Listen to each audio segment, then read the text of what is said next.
everybody, so welcome back. Oh my god, so it has been so long since I've been vlogging, since I've filmed, and the reason is because I have, unfortunately, my camera died. I don't know why I say unfortunately. So because my camera, which used to be this little guy here, so good, I loved it, flip screened. For some reason, all the memory cards I keep putting in it keep dying. It's really, really sad, and I love this camera, and I hope I can have it fixed so that I can use it just for walking around and that. So I'm very lucky and I'm very happy.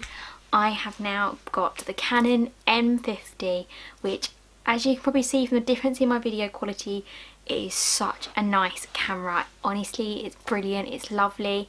I've got the whole vlogging kit, so I'm so lucky I managed to get the kit for £600, which I will link below. It is on Canon and I got mine direct from Argos, and the kit is incredible. I will do another video in a couple of weeks to show you the kit that I use, especially because I'm going to Mexico in a couple of weeks time on my honeymoon, and most of my camera equipment will be coming with me. So today's video is actually a different one. So if you follow me on Instagram, you will see that I posted a little Q question thing in the stories page, and it was about weddings. Bearing in mind my wedding is in 55 days time. So exciting, I cannot wait. I thought, what better video to do than a Q&A from what you guys have asked me, which I got a fantastic response. I'm so thrilled. Thank you so much everybody who did participate, and if you want to play in the next one, please make sure you follow my Instagram and check out my up-to-dates, everything that's going on and what's happening up to the wedding. I'm sure I've got many vlogs to come up to the wedding, but today let's do a Q&A. Grab yourself a cup of tea, let's get comfortable. So up first, I had the pretty easy and basic questions, so I'm reading them out from my phone. So the first one I get is, how does it feel now that you are engaged? So it is so good, I love being engaged. Like, if any of you don't know, like, this is another question as well. This is going to link to a few questions. So obviously the best question I get is, how did you guys get engaged? So if you saw one of my vlogs before, I did go into more detail about this, but I will just briefly say we got engaged when we were at Orlando at Universal Studios, which was incredible. We got engaged outside of Jurassic Park, and it was so romantic and so lovely, and it just sums us up completely. So it was a really good magical moment, and it was pretty much all go from the time we got back. So yeah, I'm very happy for that. How long was your engagement? So bearing in mind we only went to America like in June and we are getting married in May this year. It was like literally just under a year. When we booked it, I think we had 10 months, because we got back from America and it was in like the week where we had rest off of work, and we thought, oh, do you know what, let's just go look at a couple of venues, you know. Yeah, ended up being, we booked a venue. That was how quick it was. No, we looked around, we looked at a few venues, and yeah, it was just, we haven't been engaged very long at all, but we thought, you know what, let's just do it. The date we wanted we couldn't get originally, which was in 2020, so we decided let's just go for the earlier date. They had the date we wanted but this year, so we picked this year, so that's fine. What was your number one priority during wedding planning? So my number one priority was family. I wanted to be in a place that was easy for not just us but for everybody, including our families. So we all have families all over the country, and it was only fair we had the whole arrangement in one place. Now, if anyone who is doing their wedding, obviously I will say, do not just take everything that everybody else wants. It's your day at the end of the day. If you want something that's like outdoors, if you want something indoors, if you want it all different places, do that. Don't listen to everybody else. But yeah, we wanted a really simple hotel wedding. We always have from day one, even before we got engaged. We always knew what we wanted. So yeah, that is basically my number one priority, was family, and I wanted to make sure that everybody would feel comfortable, safe, and also that they can just relax about the whole day. They don't have to worry about cars, transport when they get there. Like, gratefully all my family are travelling. I've got people coming from Kent, we've got Adam family here in Leeds, we've got, you know, people are coming from all over the UK, so thank you family, we love you. What has been the best part of planning so far? So I guess it's just making all the little decisions, like cakes, decorations, table plans. Like, okay, table plans have been a little bit stressful, but oh well. But yeah, it's just planning. I love planning things, and it's just been so nice that we're making our own centerpieces, we're making most of our decorations, and it's just, I don't know, it's just planning something that's not just a party. But yeah, I've loved all the planning, like every single bit of it. I have loved looking, sending out invitations, everything. It has been honestly so much fun already, and we're not even like at the day yet, so I've still got a couple more weeks. I'm sure it will get stressful at some point. What is your biggest concern or worry? Oh, this is tough. I don't really have any concerns or worries. I just hope it all runs smoothly. I'm sure it will do. I don't really need to worry about it. We've got a really good venue and everybody's really chilled and happy. But I know, I guess it's just, you know, if something happens, if anyone's poorly, imagine if you get sick or something the day before. It's all those little things that make me worry. But other than that, no, I'm not really worried at all. I'm excited. What made you go for your theme? Okay, so our theme obviously is going from the theme of how we got engaged. We got engaged, as I said, at Jurassic Park in Orlando. So we have gone with the dinosaur theme. Everyone is like shocked. Everyone's like, what? You're doing dinosaurs? What? But yeah, we just wanted to do something completely different, and we're not the kind of people that are traditional white wedding, like everything has to be perfectly pristine and everything has to be in a certain way. We quite like quirky and different, so we have in fact gone from a theme for dinosaurs. It's a Jurassic Park theme wedding. We've got loads of little details, loads of little decorations to that, which I'm not going to show because they want pictures and not everybody has seen everything. So yeah, it's definitely been something fun and different, and if you see our wedding pictures you will see it is completely different. It is there are loads of little details. I don't want to spoil too much, but there are loads of little details in it that are based purely on Jurassic Park. It's crazy, honestly, it's brilliant. I cannot wait. I can't wait for you all to see it. You're going to really love it.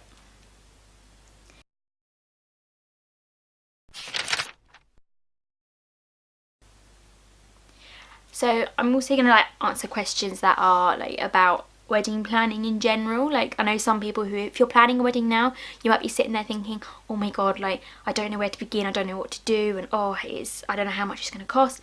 So the best thing to bear in mind is how we started was looking at our budget. That is the biggest thing you need to look at, is how much you can afford.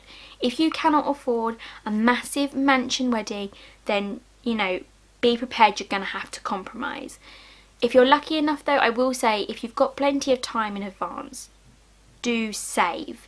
So work out how much it's going to cost altogether, and then if you can, like say for example it's going to cost you £5 and you've got 2 years until you get married, split that £5 between 2 years and work out how much it will cost monthly, so that you don't necessarily have to lose on having the dream venue. Because a lot of people do think, oh, having X amount of money to start with is hard, and it is expensive. Getting married is expensive, and I will break it down as much as I can for you guys. But yeah, advice to you, first step is to work out your budget.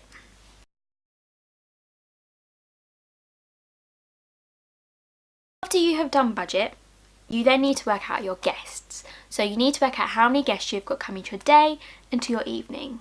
Some venues will do an all-inclusive package where you get your whole thing included, so your day and your evening guests. Some venues do it based purely on individual guests, so you'd have to pay per person rather than a package deal. And some venues are a case of, you know, you just supply everything yourself, you don't pay for anything, don't pay for the food, you do it all yourself.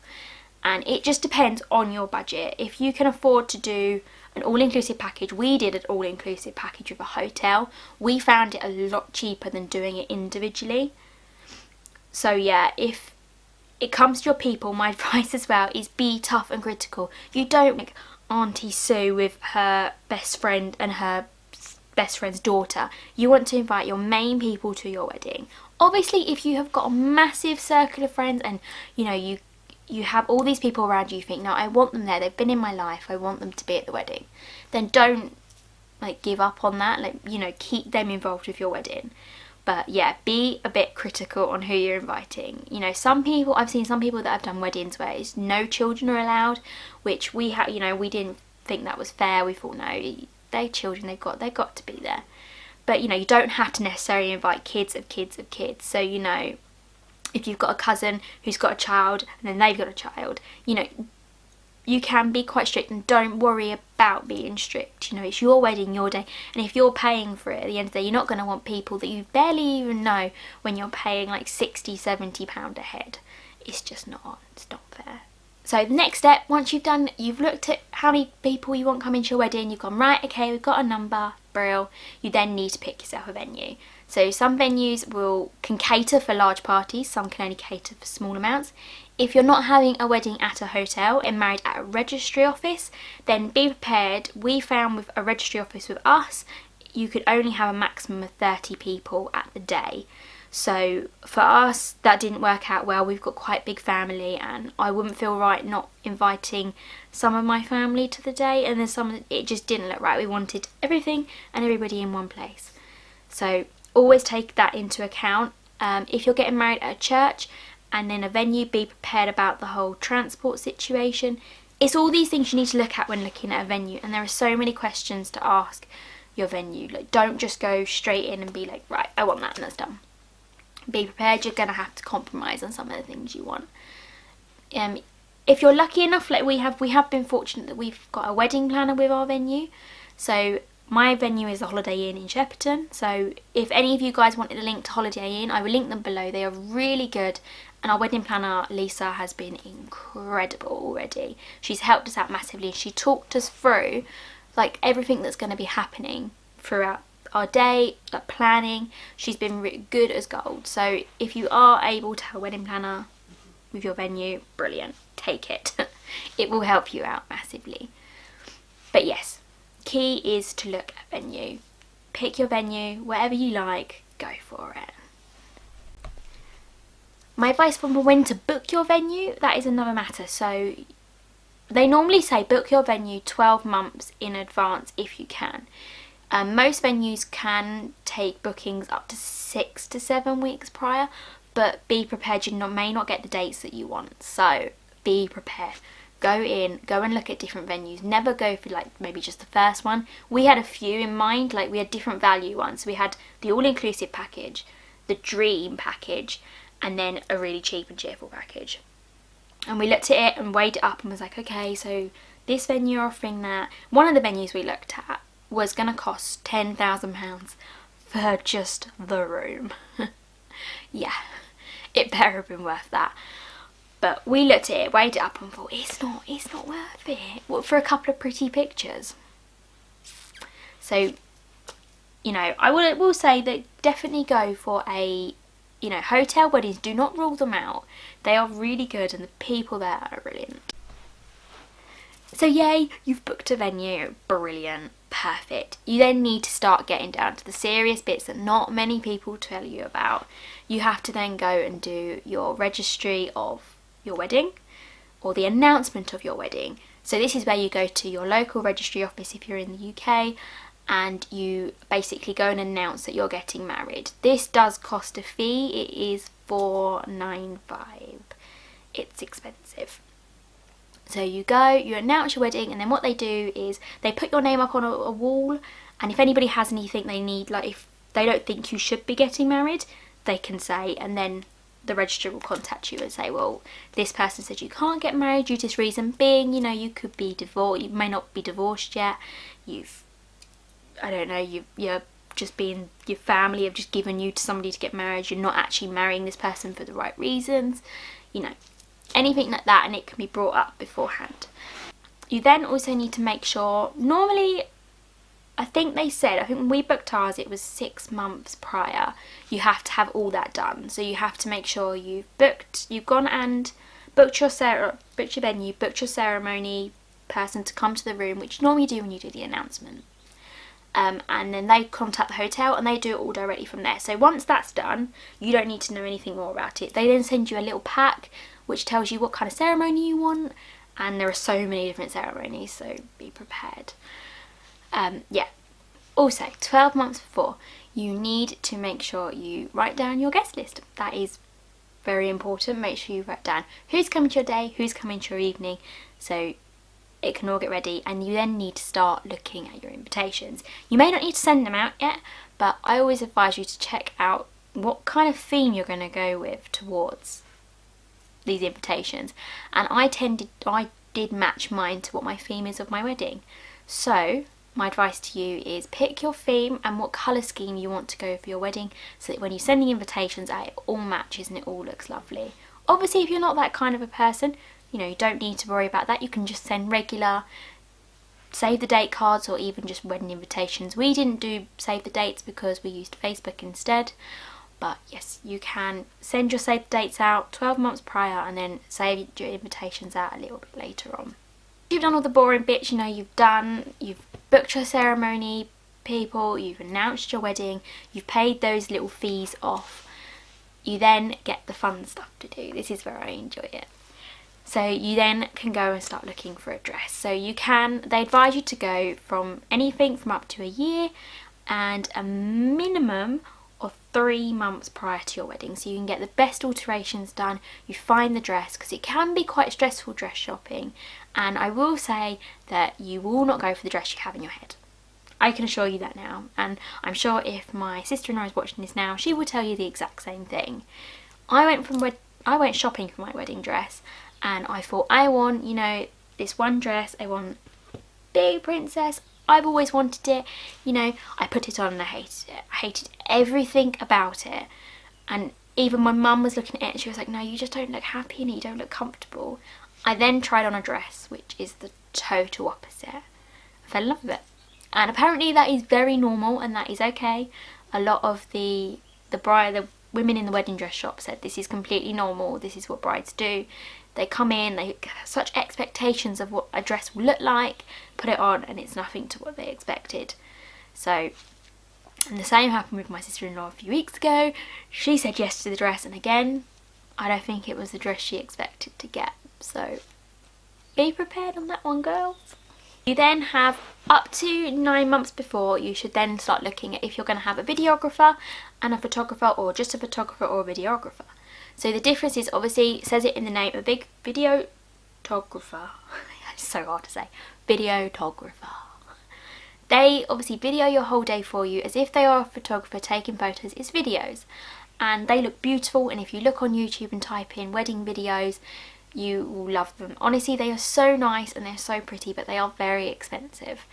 Now, we didn't get a videographer quote only because I have my own camera and I have got some people who are going to be helping me film everything throughout the day. Obviously, I won't be filming, but I'm trusting the hands of my friends here to do this, and my brother. You then have a photographer who you can get so many different deals for, and I will advise you to just make sure you look around at different deals. Don't necessarily go for just a photographer, like, okay, look at people, you know, if you don't have the money to pay for a photographer, then you can have many different options. You've got to take, obviously people nowadays use social media, and you can have a hashtag and then your event, and then whatever pictures people take, stick the hashtag onto it and you can find them. So that is a very good way of doing it, and a very cheap way of doing it. You also have the old fashioned with the film cameras. They aren't cheap. I did look at getting them for my wedding and they were still going to be about £100 for the amount of cameras we would have needed. So, okay, it's a hell of a lot cheaper than getting a photographer, but in the long run, I think it's so much more worth having a photographer. My photographer is called Rachel Weatherly. She has her own page, so I will link her down below. But she is really good and she has really, really good deals, and she travels all across the UK. So if you do want a photographer, then let me know. I also have friends who are photographers, so if you do need anybody and you think, oh, I really want a good photographer, send me a message. I will link you over some details because I have got a few of them that are really, really good. If you've not gone for an all-inclusive package, you then need to look at booking your caterers. So we have a hotel wedding, so we've got caterers. We've got 3-course dinner where we went and tried the food that we were going to have for the day, and I'm hoping, fingers crossed, everybody's going to enjoy it. But you have many different options. You can do your own buffet if you're going for a really budgeted wedding. You can make your own. You can get friends and family to help you with that. You've got the option of hiring somebody to come in. Hog roasts are very popular. Things like hot dogs, they're all very, very popular options. And I wouldn't say they're anything wrong with them, they are really good. So it just depends on what you fancy and what vibe of your wedding is going with. Again, it's all the things, these little things you have to book. Like, you then got your DJ you need to start looking at. You know, it depends on what you're having. Again, it's all depending on budget. If you can afford to have all these things, go for it. You know, there are some things that we didn't have. Like, a lot of people have said about a photo booth. We're making our own photo booth, which is so much more cost effective. Nowadays, everyone can hashtag what the pictures they've got, so we can keep them and then get everyone else a copy. So it does just depend on your budget, and we unfortunately just looked at it and thought for the money that it was going to cost to have a photo booth, we couldn't see the benefits of it. So unfortunately, scrap that. We made our own.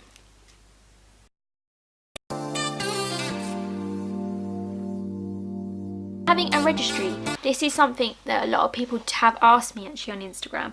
They said, you know, are you having a registry and how do they work? So no, we are not having a registry. We are doing a honeymoon fund, and this is a popular choice at the moment, is having a honeymoon fund. So we are going to Mexico for our honeymoon, so we have asked everybody that if they could, if they want to, rather than get us gifts, as we have our own home, we have everything we need, it's better that you guys help us, you know, things that we're going to do on our honeymoon, like massages, we've got excursions and that we want to do. So it would be really nice, and then knowing that you guys have, well, our friends and family have paid and helped us for that means so much more than buying us items in our house. But be honest, most people have these items and they never touch them. Sorry.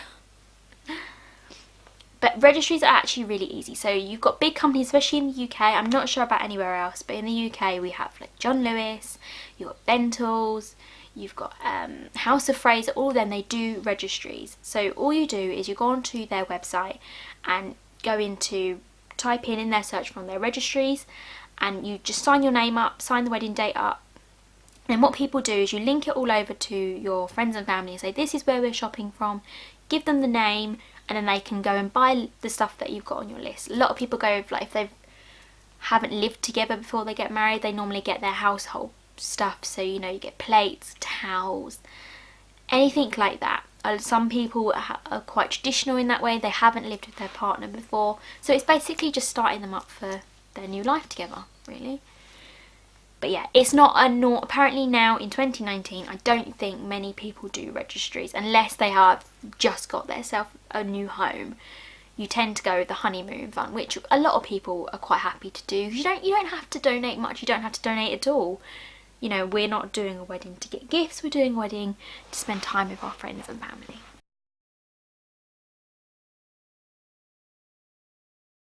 This is the best bit, I have to admit. I enjoyed this much. Booking your honeymoon. Yay! Obviously, we're going to Mexico. We can't wait. We're both really, really excited, and we thought this is a different holiday to what you normally go on. Maldives is very popular. Mexico is very popular. Anywhere that has a really nice beach, and you do not a lot, is very popular. So a lot of people, I don't know, I guess from the States, I've seen a lot of people from the States like coming to Europe. So they like going to places like Greece, they like Spain, totally different places, and it is again, it is all dependent on your budget. Start looking at sending out your invitations. So we found this has been the hardest part of the wedding, is getting a response back from the invitations. Make sure you put on your invitations, you need them back by at least 2 months before the day of your wedding, because a lot of venues make you pay the rest of your payments 6 weeks before the wedding. So you need to know your numbers by that date, and we have to be really strict. If they haven't replied, they're not coming. Simple as. I'm not paying for people who aren't going to turn up. So those people. But again, is you have to be really strict. This is your day, and if you're spending a lot of money, and like we're paying per person, so I'm not going to pay £60 for somebody who's just not going to turn up. It's not worth it. I could spend £60 on my honeymoon. You then need to obviously order your wedding rings. This is really easy to do, honestly. I think my wedding ring will be from Swarovski's. Adam got his from H. Samuels. They do so many deals, it is ridiculous. And you tend to find actually some of the engagement rings are bridal sets. so you can get the wedding ring and the engagement ring at the same time. So that saves even much more. So men, if you're watching this, go and buy. Again, so another thing to look at 6 months prior is booking a florist. Florists do book up very quickly, but they are very good at what they do. We haven't gone with real flowers, we are going with fake flowers, so we ordered all ours on eBay. eBay is a dream, absolute dream. I think I got all of my flowers for about £100, which is perfect. So again, it's all about budget. Some people like making their own. Don't be afraid to make your own. They are really nice to look at, and you can get so many helpful guides on eBay, Amazon, on how to make your own wedding flowers. You also need to, 6 months before, start obviously looking at what decorations you want. Start planning out your venue and your how you want your day to go. So we obviously have made our centerpieces, we have got flowers, we have got loads of little bits and bobs at tables, your favours, everything. Start thinking about what you want. Not necessarily start buying, but start thinking about what you want. So 3 months before, this is when you start getting a bit like, okay, it's all coming together, it's 3 months, we're in double figures, we've got this, let's do this. You need to book your cake. So cakes are very expensive. I don't know if anybody of you are getting married or have looked at getting a cake. They are very, very expensive. So it depends on, again, what you're having. Some people nowadays do not go for traditional cakes. They go for cheesecakes, like actual cakes or cheese. Like, I'm just going to justify that. Like, okay, cool. Some people don't have cakes. Some people have cupcakes instead. It just depends on, 1, if you're making them yourself, 2, the budget you're going for, and 3, again, the vibe of your wedding. So it's not a necessity. You don't need to have a cake, and you can get them so cheap if you shop about. So if you just want a plain cake, you can go to Asda's, Tesco's, buy their own 3-tier cakes for about £40 and it's done. All you need to do is put some ribbon around it, some flowers on top, you are sorted. You do not need to spend much money on a cake. If you want something that's customly made, we're having a custom made cake only because we wanted it to fit within our theme. So ours cost a little bit more, but a lot cheaper than we expected. So again, I will link down below the lady that I'm using for my cakes. She is really talented, so take a look at her. But these are little things that you need to take into consideration. These little things do all add up, and it's only when you actually sit there and work through how much you're spending, you're like, oh my god, this is costing loads. And it does cost a lot of money, and I will not lie to you on that. It is ridiculous, but it is all worth it in the end. At the end of the day, you're getting married. To book your hair and makeup. So again, everyone's asked me questions on how am I having my hair and makeup. I can't tell you that now. Like, come on. I will be having my hair up though, because I can't be dealing with it down all day. I'll be sweating once I'm dancing, so it's not for me. And the fun stuff comes, like we're finding now, it's getting to the point where you've got to finalise your table plans, finalise all the final details with your venues, how you want your day to run, where, how you want seating, how you want people, where do you want people, where do you want your photos taken. You've got to have a meeting with your photographer, you've got your hen do, your stag do, you've got all of that. It is so exciting. The last couple of weeks, which we are in now, which I get asked a lot, is am I taking Adam's last name and what will it be? So yes, I am, and my last name will be Bamba. He's asking me how I practice my signature and everything. I practice like every day. I love it. I can't wait. I'm so excited. But those little things, again, are things that you will eventually learn once you get married. There is a lot of stuff to change once you get married. Loads of documents, loads of boring bits of paperwork. So yeah, it's a lot of work. It is a lot of work. So another one is, who is the most nervous about the big day? I think it probably has to be Adam.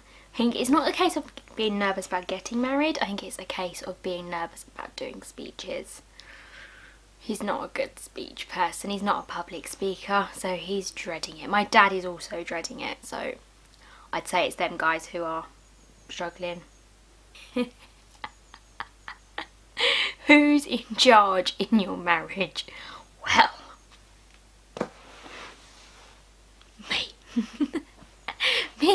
me. Every single time this is me. I'm in charge, always. I'm literally loving some of these questions I'm reading. I'm laughing so much.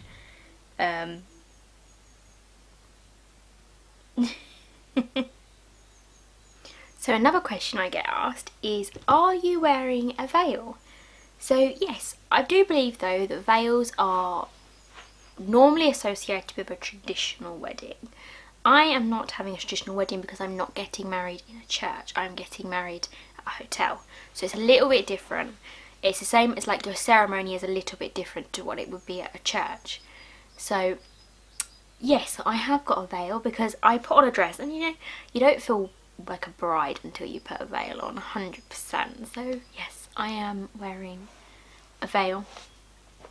I get a lot of questions about the colour theme of our wedding, so we are going for royal blue, and my bridesmaids wearing royal blue, and most of our decorations have all been royal blue themed. So yeah, it is a popular one. Make sure you do consider that very early on in what colour scheme you want to go with, because if you're going to be having your bridesmaids in the matching colour, then you're going to need to know. Another thing with bridesmaids dresses is do make sure you cater to all of your bridesmaid shapes. So just because necessarily all of your bridesmaids can look nice in one doesn't mean they're all going to look nice in it. So I found I have mine custom made, which isn't as expensive as you may think. If you go on eBay, Amazon, they have a lot of companies that do them, and my bridesmaid dresses are sat right in front of me and I'm looking at them right now. They're beautiful, they fit nicely, and the girls just looked so much nicer and happier in dresses that are made to their shape. So that is something to consider when you are booking and planning your wedding. Okay, so that's it. I think I've waffled on enough, and I'm actually bored of hearing my own voice at the moment. So I hope this video has been really helpful for you guys, and I hope it's answered some of your questions. And thank you to everybody who was on my Instagram stories and did post a question. I have used as many as I possibly could. But thank you again all so much, and if you enjoyed this video and you can't wait to see my next YouTube video with my new Canon camera, then please let me know in the comments. Like, share, subscribe, everything, and of course follow me on Instagram, where you will see mostly daily updates of what I'm getting on with and how the wedding is actually going. So thank you all so much, and I will see you all next time for my next vlog.